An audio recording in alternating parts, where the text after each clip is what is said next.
Selon les experts du diagnostic et du traitement des troubles du tractus gastro-intestinal et des organes associés, la détection précoce donne la possibilité de traiter les maladies qui affectent ces organes, y compris le cancer. Des spécialistes en provenance de France sont au Rwanda et vont soigner des patients à l'hôpital Faisal. Patrick Nilidandi nous fait le point. À l'hôpital King Faisal de Kigali, une équipe de spécialistes français du traitement des troubles du fractus gastro-intestinal et des organes associés se trouvant au Rwanda ont commencé à prendre en charge divers patients souffrant des troubles affectant les systèmes digestifs.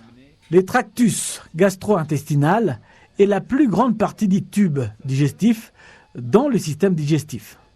Outre les tractus composés de l'estomac et des intestins, d'autres organes digestifs sont le foie, avec les voies biliaires et le pancréas.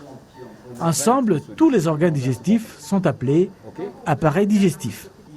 La fonction exercée par les tractus gastro-intestinal est le transport de la nourriture, la sécrétion des cycles digestifs, l'absorption des nutriments et l'extraction à travers les processus de défécation. Il est relié aux différents organes de l'appareil génito-urinaire. L'un des spécialistes de la discipline faisant partie de cette équipe, le docteur Innocenti Dada Messi, gastro-entérologue et pathologue, explique la nécessité de se faire soigner à temps, notamment dans le dépistage et le diagnostic des cancers. En général, quand on parle de cancer, bien entendu, les gens pensent tout de suite qu'ils sont condamnés. Alors, c'est ce qui peut-être motive que certains ne viennent pas rapidement voir le médecin pour faire le diagnostic et pour mettre en place le traitement. Mais ça, c'est un message qu'il faut combattre. Pourquoi ? Parce qu'en cancérologie, ce qu'il y a de très important, c'est ce qu'on appelle le stade du cancer. Il y a des cancers qui se guérissent, et puis pour parler de cancer, on peut insister sur les cancers digestifs. Par exemple, dans le cancer du côlon, il y a 4 stades du cancer du côlon. Quand le diagnostic est fait à un stade 1, comme on dit, c'est 95% de guérison à 5 ans. Il y a 95%. Quand malheureusement le même malade reste, on traîne, et que le diagnostic est fait à un stade 4, c'est moins de 5% à 5 ans. Vous voyez, c'est la même maladie avec un pronostic qui est très différent. Donc s'il y a quelque chose de très important, il faut expliquer, il faut venir précocement voir le médecin, il faut faire des diagnostics rapides, et quand les malades sont dépistés avec un diagnostic précoce, la chirurgie, la chimiothérapie, l'endoscopie, on peut apporter une guérison. Le mot guérison, à partir du moment où le stade de diagnostic est un stade qui n'est pas évolué.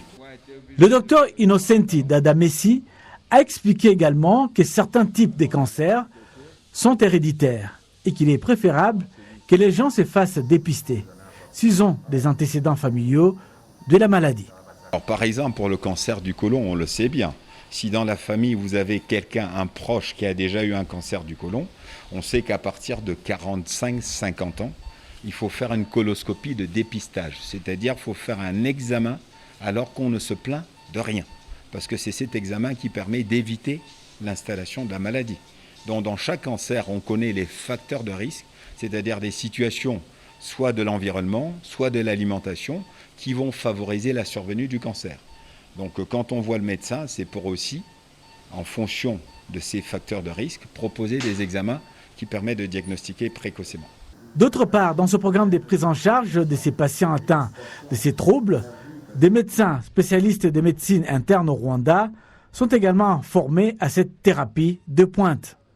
Le docteur Shikama Félicien, qui participe à ce programme de formation sur le traitement des troubles du système digestif, exhorte les patients à s'abstenir d'utiliser des médicaments sans ordonnance d'un médecin.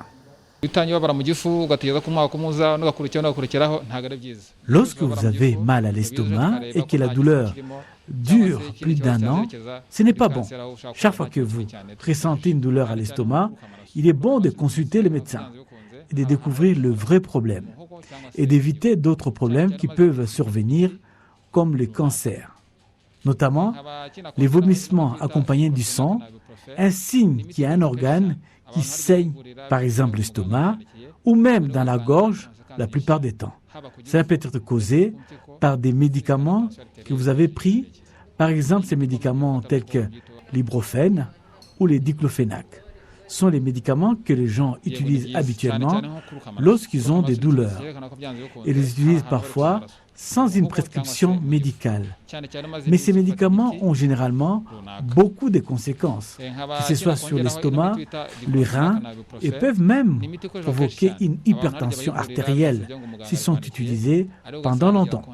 Il est conseillé d'utiliser ces médicaments uniquement sur ordonnance médicale.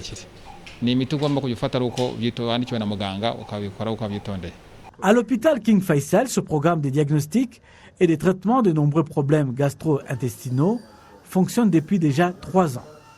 Environ 50 patients atteints de ces troubles devaient être traités dans cet hôpital par l'équipe des spécialistes.